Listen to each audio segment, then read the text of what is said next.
Hello folks, we are now on page 3 in the practice set. So just one page forward from where we were at in the previous video. And on this page, we're gonna be going over number 7 and number 12 together. So on this page, we are finding two things. We want to find the foci, and we are going to write an equation for the ellipse that satisfies each set of conditions. Now, it's not required. However, you may want to show a sketch. Sometimes that helps you visualize what these things look like on the coordinate plane, so you don't have to, but it's a good idea, and I think this strategy will help you on the MyMathLab as well. So folks, looking at number 7, we know that the endpoints of the major axis, also called the vertices, are 2, 6, and 8, 6. The endpoints of the minor axis, also called the co-vertices, are at 5, 4, and 5, 8. So, with just this information, how can we figure out those key features? Meaning, the orientation of the ellipse, the center of the ellipse, the A, B, and C values, the foci, and the major and minor axis. So folks, I'm gonna go ahead and start with just a rough little sketch here. And I'm gonna make it a little bit more exact than those sketches I was doing on the previous page so that I can picture where these coordinates are at. So we've got a vertex at 2, 6, forward 2, 1, 2, 3, 4, 5, 6. There's one vertex, and then the other vertex is at 8, 6. So 3, 4, 5, 6, 7, 8. Now, even though this little sketch isn't perfect, what it does tell me is that this is our major axis that connects the two vertices together. It also tells me, if that's my major axis or my longer axis, that this is a horizontal ellipse. And again, we need to know the orientation for finding the equation of the ellipse, because that tells me that my a squared is gonna go under my x term in the fraction. So that is my major axis. Now let's see what we can do with the endpoints of the minor axis. These are at 5, 4, 1, 2, 3, 4, 5, 1, 2, 3, 4, so short, yoop. There's one co-vertex at 5, 4. And then my other co-vertex is at 5, 8. So this is 6, so 7, 8.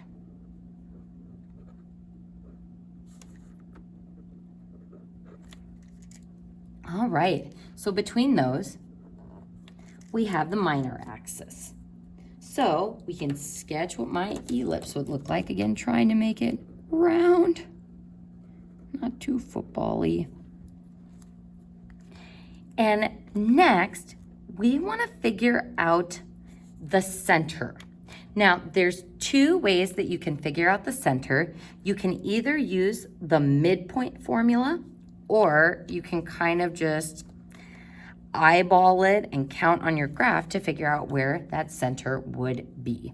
So the midpoint formula,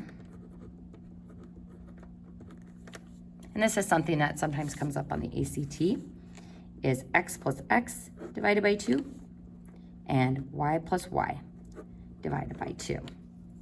So if I want to find the midpoint between the co-vertices, 5 plus 5 is 10, divided by 2 is 5. And y plus y, 8 plus 4 is 12, divided by 2 is 6. And that is one way of finding that center point of the minor axis. We could also do this using the vertices. 2 plus 8 is 10, divided by 2 is 5. 6 plus 6 is 12, divided by 2 is 6. So there's a couple of different ways you can find the center. You can use the midpoint formula between the vertices and the co-vertices, or if you look at your vertex y values that are the same, and your co-vertex x values that are the same, because the center is in line with all of those, it would share the x value of the co-vertices and the y value of the vertices. So our center is at 5, 6.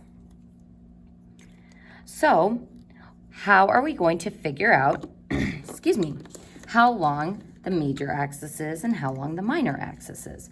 Well, if the vertex goes from 2, 6 to 8, 6, the axis is 6 units long. So if the axis is 6 units long, that means my A is half of that, or 3 units long. My minor axis goes from 5, 4 to 5, 8, so that's 4 units long. So if 4 is equal to 2b, then b is equal to 2. So I've got my A, I've got my b. Let's go ahead and find our c value while we're at it. So c squared equals a squared minus b squared. So c squared equals a squared would be 9, b squared would be 4. So square root. And c would be equal to plus or minus the square root of 5. So we now have everything that we need to find both the foci and the equation of the ellipse. Let's go ahead and start with the equation of the ellipse first. So x and then our h value. So it's 5 for the center coordinate. So it's minus 5 in the equation. Signs always switch. I'm going to intentionally make a mistake here.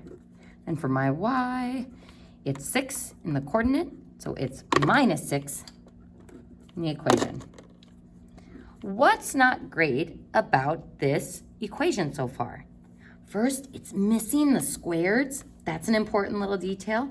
And second, we got to have the equals 1 on the end. So important detail for my math lab, important detail for the homework. So that is our top setup. Now for the bottom. Since this is a horizontal ellipse, that means our larger value, or a squared, is going to go under the x. So if a is 3, a squared is 9. That means our smaller item, b squared, is going to go under the y. So 2 squared is 4. That's our b squared. And ta-da! That is the equation of the ellipse that has those key features.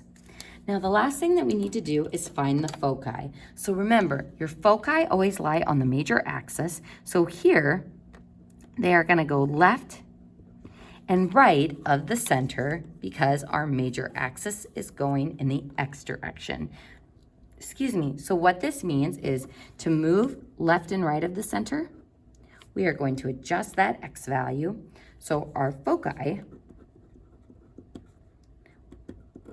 will go plus or minus 5 from that center x value, plus or minus radical 5, and then our y value stays the same since they are on the same height as our center.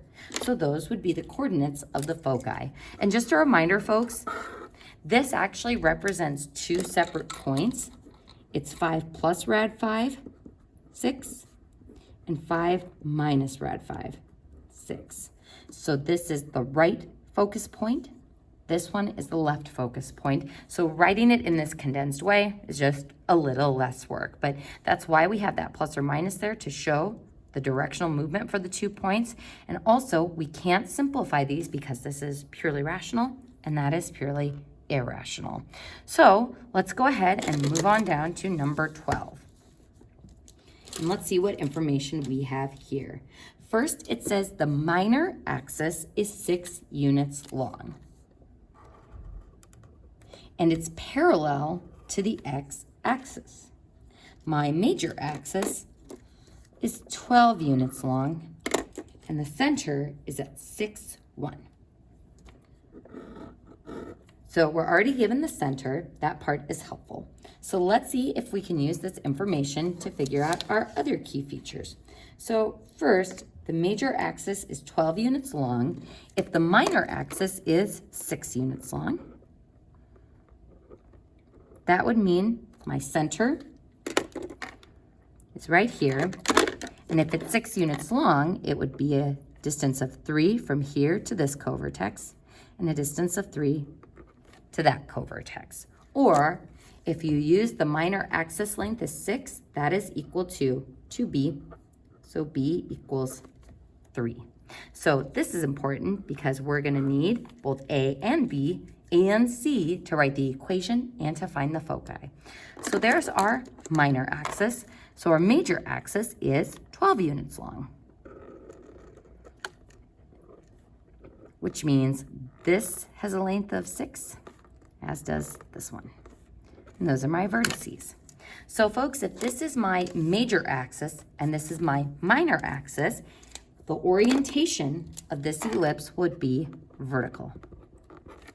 And that's important because it tells us that a squared is going to need to go under our y this time. Not a perfect ellipse, that's okay. All right, so we know our b value is 3, and we know that our a value, since 12 equals 2a, is 6. So let's go ahead and write the equation of this ellipse first, and then we'll find our c value, excuse me, and find the coordinates of the foci. So x, it's 6 in the coordinate, so it's minus 6 in our equation. Plus, it's positive 1 in the coordinate, that's minus 1 in the equation. Equals 1. I cannot stress that enough. You gotta have that equals 1. That's what tells me that this is an ellipse. So now, since this is a vertical ellipse, that means my larger value is going to go under y. So that means a squared will go under y, and a squared would be 36. So 2a for the major axis length, a squared in my equation. That means my b squared goes under my x stuff. So b is 3, so b squared is 9. And there it is. That's our equation for the ellipse. The last thing that we need to do in this problem is find the foci. And before we can find the coordinates of the foci, we need to find our c value. So again, that relationship between the a, b, and c is c squared equals a squared minus b squared. So our a squared is 36. Our b squared is 9. Minus c squared. So 36 minus 9 is 27. Square root. So c equals plus or minus. Now, the square root of 27. Are there any perfect square factors of 27? 9 is a perfect square factor. So we're going to break it down into square root of 9 times square root of 3. The square root of 9 simplifies to be just 3. So c equals plus or minus 3 rad 3. So that is our c value. So to write the coordinates of the foci, knowing that our foci lie on the major axis, that means my foci are going to be up and down from the center. And again, I'm just kind of estimating where those would be. So if this is my center and my foci are going to be up and down, we are going to move up 3 rad 3 from that y value of 1 and down 3 rad 3 from that y value of 1. So my foci coordinates would be 6, 1, plus or minus 3 rad 3. And again, we cannot simplify this further because this is irrational, this is rational, so that is my nasty little y value for that point. 1 plus or minus 3 rad 3. So hopefully we're getting more comfortable with the key features of an ellipse. A squared is always bigger and goes under the variable that corresponds to the direction of your ellipse. Your major axis connects the vertices, minor axis, the co-vertices, major axis length of 2a, minor axis length of 2b. So b goes with the minor axis and co-vertices, a goes with the major axis and the vertices, and c squared equals a squared minus b squared. And we always include the equals 1 in our equation. So folks, you should now be able to do the rest of the practice set problems over ellipses.